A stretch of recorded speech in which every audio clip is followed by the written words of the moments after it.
মৌদুদি মতবাদ প্রতিষ্ঠার নামে এই সূর্য সন্তানদের হত্যা করেছে। আজকের দিনে তারা এই দেশে রাজনীতি করে চলছে বললেই নয়।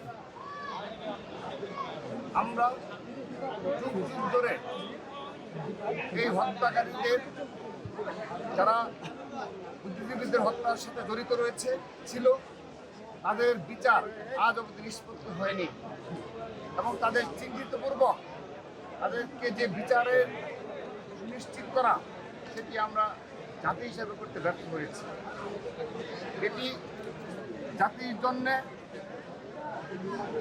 ঐতিহাসিক এক লজ্জাজনক ঘটনা এবং সেই সাথে তাদের আত্মাও শান্তি পায় না, যে কারণে তারা পুরো সময়টা, স্বাধীনতা সংগ্রামের পুরো সময়টা যারা এই দেশের জন্যে তাদের জীবনের সবটুকু সময় ব্যয় করেছে জীবনের ঝুঁকি নিয়ে, কিন্তু বিজয়ের ঠিক পূর্ব মুহূর্তে এই দেশেরই রাজাকার আলবদর শামসের প্রত্যক্ষ সম্পৃক্ততায় পাকিস্তানি বাহিনী এই সূর্য সন্তানদের হত্যা করেছে। আমরা আবারও এই বীর শহীদদের স্মরণ করছি, কিন্তু জাতি হিসাবে আমরা সত্যিকার অর্থে ঐতিহাসিকভাবেই লজ্জিত রয়েছে। এই কারণেই শুধুমাত্র তাদের এই ঘাতকদের বিচার সুনিশ্চিত করতে পারেনি, শুধু সেই কারণেই নয়, যারা এর সাথে জড়িত, ইসলামের নামে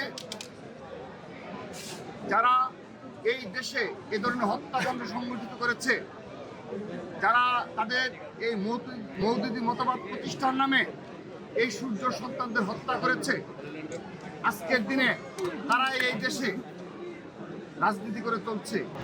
শুধু তাই নয়, এখন দেখা যাচ্ছে যারা যুগ যুগ ধরে কখনো এই শহীদদের স্মরণ করেনি, তাদের প্রতি শ্রদ্ধা জ্ঞাপন করেনি, আজকের দিনে তারা বয়ান দেয় এবং তারা যেহেতু পুরো জাতি যেহেতু তাদের বিরুদ্ধে অবস্থান নিয়েছে, এখন তাদের সেই কলিমুক্ত ইতিহাসকে তরুণ প্রজন্মের মাঝখান থেকে বিস্তৃত করার জন্য তারা এখন তাদের ফুল দিয়ে কিংবা তাদের স্মরণে দোয়া করে তাদের সেই যে ঐতিহাসিক যে কলঙ্কিত ঘটনা সে ধামাচাপা দিতে চায়। আমরা মনে করি এ ধরনের মুনাফিকি রাজনীতি চলমান রয়েছে। এটি বীর শহীদদের সবচেয়ে কষ্টের জায়গা, বিশেষ করে তাদের পরিবারের সবচেয়ে কষ্টের জায়গা হলো যে তারা সুবিচার পায়নি, কিন্তু সেই সাথে যারা ঘাতক, সেই ঘাতকদের বক্তব্য আজকে তাদের শুনতে হয়।